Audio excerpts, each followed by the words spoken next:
Let's now speak to Sevil Mikayilova. She is an Azerbaijani member of parliament and she joins us live now from Baku. It's great to have you on the program. Now, I want to start off by talking about the reintegration process of ethnic Armenians into Karabakh.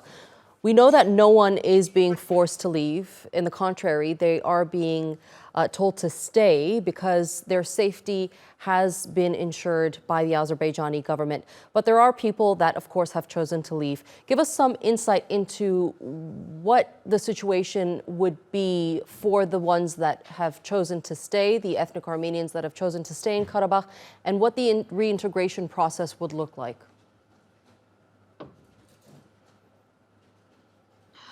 First of all, I want to say that the situation in the field looks like, as you described now, some people in Karabakh region of Azerbaijan, they are of Armenian origin, they decided to flee, to leave the area. But this is their own decision. Maybe for the first phase, they have actually some fear, some scare that the life seems to them very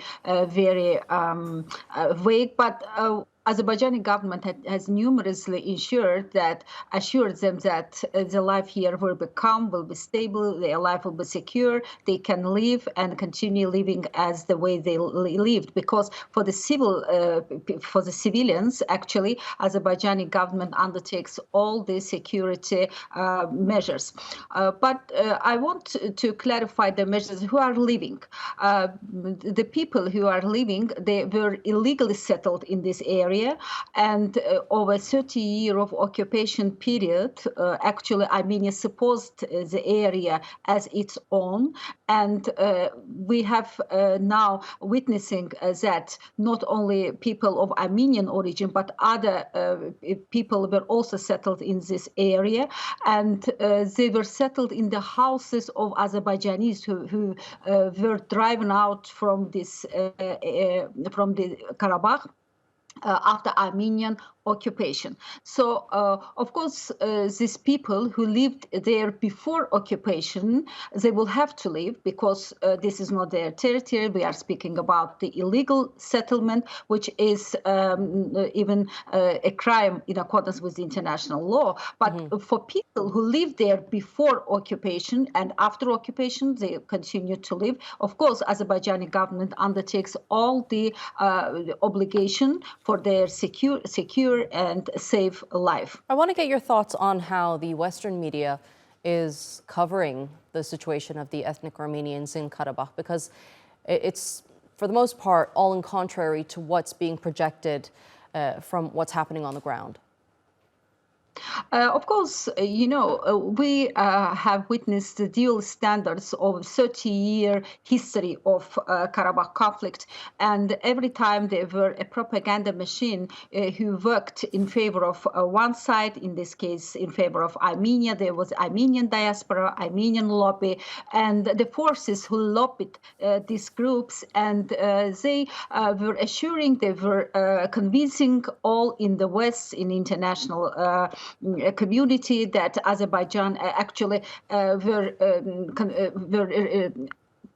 hinting their rights, and there were some breaches. But when the reality come out and the world saw and understands that this is Azerbaijani territory, the Azerbaijani territory was occupied by Armenia, and over 1 million Azerbaijanis were driven off from their territory. So this reality, when it came to the international community, they didn't have any answer to say. And when during the 2020 war, we deoccupied our territory.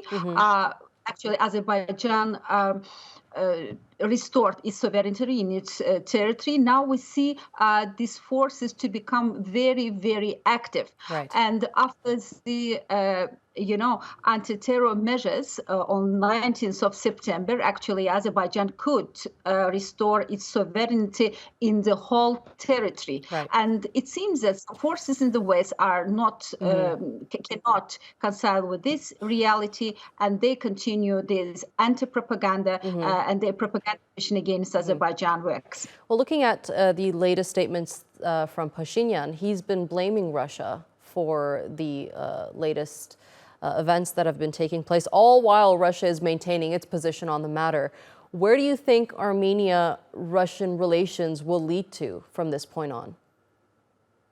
Armenia actually lived under the umbrella of Russia for many years. And, during the first years of the collapse of Soviet Union, actually, Armenia always felt the support from the Russian Federation. But the reality and geopolitical situation overall all over the world has changed. Now, it is impossible to speak about the situation which we were having in the beginning of 19th. So in this geopolitical period, Armenia should understand the reality is that occupation is not supported not only by Russia, but all over the world. And now, understanding that the state border is under the control of the Russian Federation, this is a fact.